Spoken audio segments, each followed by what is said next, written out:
Bueno, hola, buenas tardes. Bueno,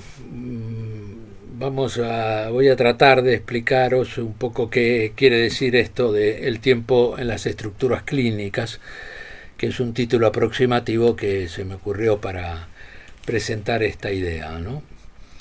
Eh, Vamos a ver cómo lo hacemos para que no sea demasiado rollo, porque es un asunto que tiene su complejidad y que requiere de ciertos conocimientos de psicoanálisis.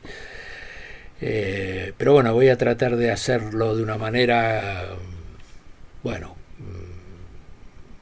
liviana, digamos. Bueno, este es un asunto que yo me encontré en el comienzo, ya desde el inicio de mi experiencia clínica, ¿no? Acababa de terminar la carrera y empecé a trabajar en el Centro de Salud Mental de Ciudad Lineal y me encontré con la primera paciente psicótica que yo, bueno, paciente, la primera y el primero, el primer paciente psicótico que yo atendí en mi vida, digamos que atendí durante un cierto tiempo. Eh, Esta era una mujer de unos 45 años más o menos que decía que, bueno, que su padre estaba vivo y que había que buscarle y que porque estaba vivo y que, en fin, ella tenía que encontrarlo. El marido, en cambio, decía que no, que el padre había muerto hacía 10 años, incluso traía certificados de enterramiento, de certificados de función, etcétera. Pero la mujer insistía con este asunto. A las pocas semanas, no sé, mes y medio de estar viéndola, aparece un día muy agitada, muy agitada. Y venía imperiosamente a decir que a ella le tenían que decir dónde estaba su padre, que si no iba a ir ella a buscarla, ¿no? Se presentó bueno, se presentó con el marido y bueno, un poco a los gritos, yo qué sé, una situación de mucha agitación. Yo la hice pasar a la consulta, la mujer ni se sentó y empezó taxativamente a decir que o le dicen dónde está su padre o ella se marcha a buscarlo.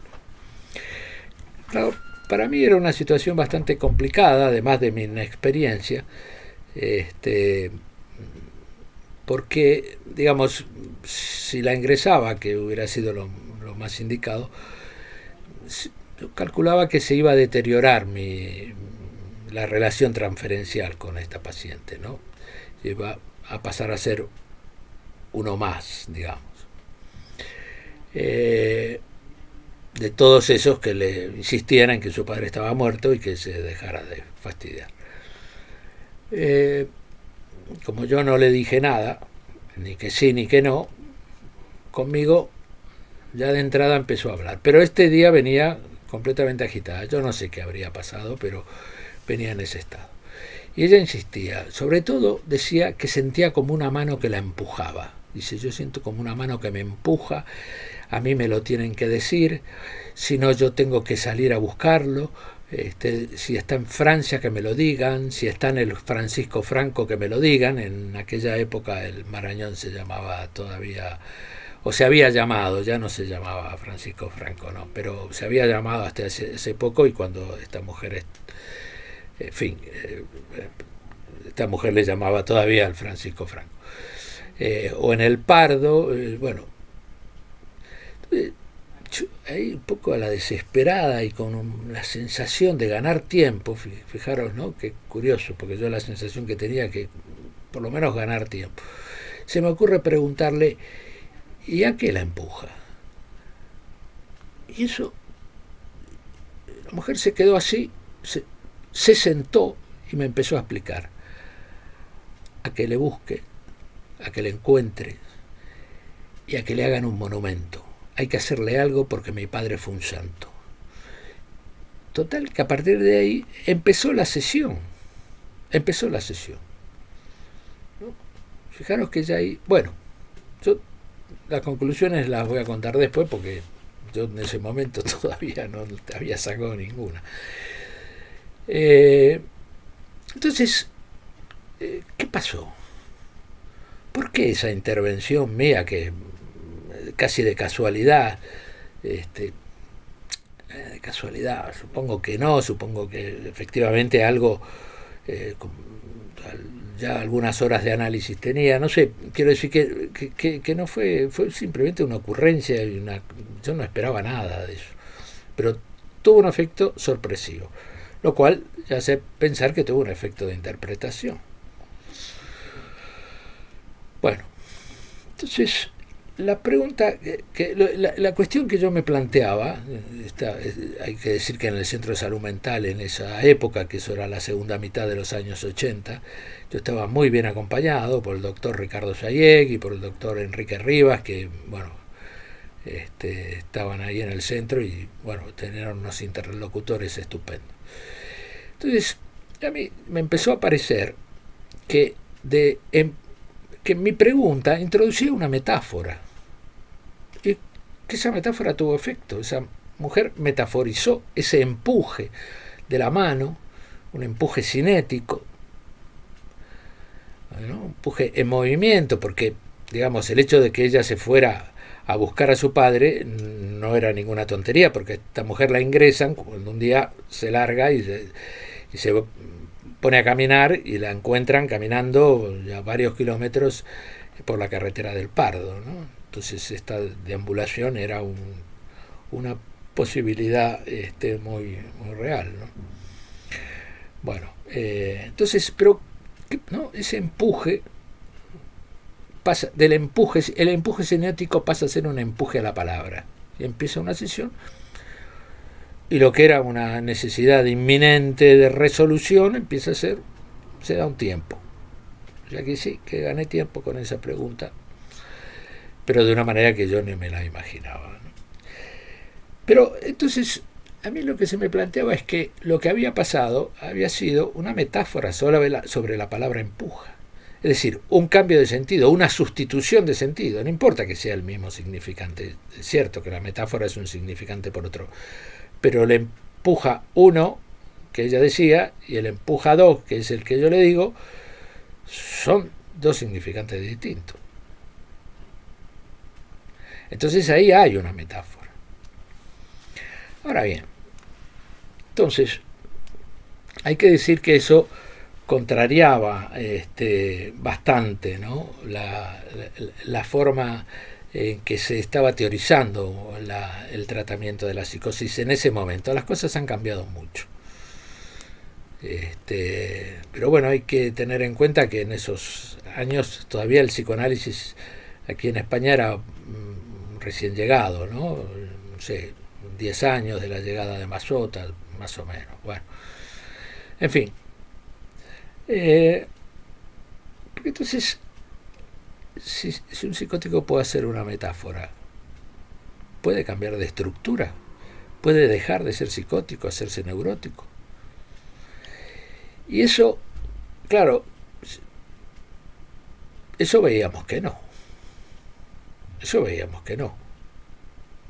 Que aunque se producían efectos de sedación, en este caso yo diría que se disolvió, se simbolizó un posible brote, en fin, que había operaciones interesantes, porque no solamente con esta paciente, claro, pero que no había un cambio de estructura, que esa mujer no dejaba de ser psicótica, digamos. Ser psicótica lo acabo de decir, pero es sumamente cuestionable esto, ¿no? Justamente lo que yo quiero cuestionar. Entonces, ¿cómo es esto? Verificamos experimentalmente que hay metaforizaciones, pero no observamos cambio de estructura. Entonces, ¿qué pasa? Bueno, ahí es donde empieza a aparecer la idea de que habría que temporalizar las estructuras, ¿no? La estructura psíquica y sus tres paradojas, que son lo que llamamos las estructuras clínicas. ¿Qué quiere decir temporalizarla, ¿no? Es decir, agregarle una dimensión. Si son tres, real, simbólico, imaginario, agregarle una dimensión temporal, digamos. Bueno, esto lo que venía a plantear es que probablemente la estructura psíquica, las estructuras clínicas, no sean entes eternos, ideas platónicas, sino una virtualidad, digamos, que, en función de la historia, lógicamente, que se pone en acto cada vez que se pone en acto, ¿no? Cada vez que algo ocurre, que hay un encuentro con un objeto causa del deseo, y eso produce un acto, ¿no? De modo tal que la estructura es una estructuración en acto. Por supuesto, lo que digo, ¿no? En función de la historia hay una prevalencia y por eso no parece posible que, por eso probablemente no se producen esos cambios de estructura, salvo excepciones y algunos casos complicados, pero ya vamos a dejarlo un poquito para el final, eso, a ver si me da tiempo. ¿No? Es decir, la estructura del nudo Borromeo o del nudo de Trébol, ¿no? La neurosis, la psicosis, está dibujada, no sé, en el cerebro de las personas. O es, sí, una marca que de alguna manera se pone en acto cada vez que sucede algo. Y por ese lado, digamos, por esa vía yo me inclino, ¿no? La de que y esto hace, digamos, justifica un poco la posición del analista frente a la psicosis, digamos. El analista, esto lo podríamos discutir largamente, es el único, la posición del analista por lo menos, podría no ser un analista que ocupe esa posición, es la única que puede permitir una metaforización de una determinada situación psicótica, ¿no? Algo que va a brotar, alguien que va a brotarse, se opera una metaforización y no se brota. Bueno, para justificar esto, teóricamente, a mí se me ocurrió un modelo, un sistema en realidad. Un modelo es lo que podéis ver, una representación de este sistema lo podéis ver en YouTube, en la dirección que creo que Víctor va a poner por algún lado. Ahora ahí hay una representación de esto, ¿no? Es un sistema que yo llamo la máquina de trayectorias, en donde hay 3 puntos que inician una trayectoria circular y van pasando por distintos tiempos, donde hay ocasión de que eso se convierta en un nudo de trébol, por lo tanto sería un acto psicótico, o que por alguna probabilidad operativa, que sería la posición del analista, esto se puede continuar hacia una cadena borromea. Eso es el sistema, es una especie de máquina matemática, si no es mucho decir. Pero bueno, esto es nada más, yo los invito a que lo vean, nada más que una forma de teorizar esto, ¿no? de darle un soporte teórico. Porque ese encuentro para mí es una revelación, un impacto, porque de alguna manera en esos años ya finales de los 80, todavía, digamos, la posición del psicoanálisis frente a la psicosis era muy precaria, diría yo, ¿no? Porque no había transferencia, no había sujeto prácticamente en la psicosis, no había sujeto del discurso, se decía que había sujeto del lenguaje y no del discurso, lo cual es hacer de los psicóticos una mascota, un animal de compañía que está en el lenguaje aunque no esté en el discurso, pero los psicóticos están en un discurso. Que no hace lazo social, con el analista hace lazo social, y por eso puede haber metaforización.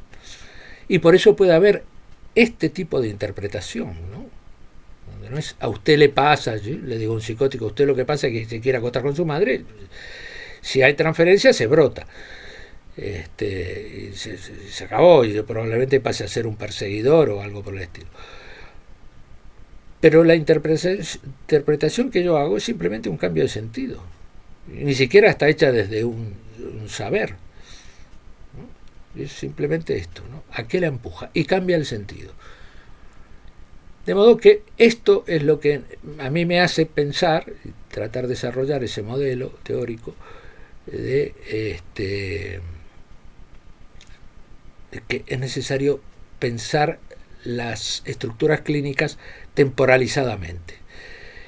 Eso puede explicar ciertos fenómenos, sí, como los que estoy describiendo, pero también ciertas estructuras inclasificables donde probablemente haya momentos de estructuración psicótica, momentos de estructuración a lo mejor perversa o neurótica, en función de ciertas circunstancias, ¿no? Eso, por ejemplo, el tema de los trastornos de personalidad podría explicar algo de eso. Bueno, ya se pasan los 15 minutos que me sugirió Víctor y bueno, si podéis hacerme llegar preguntas, yo estaré encantado de tratar de responderlas.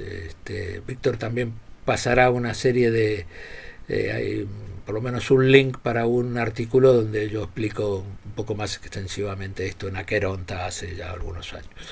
Bueno, ha sido un gusto y gracias por su atención.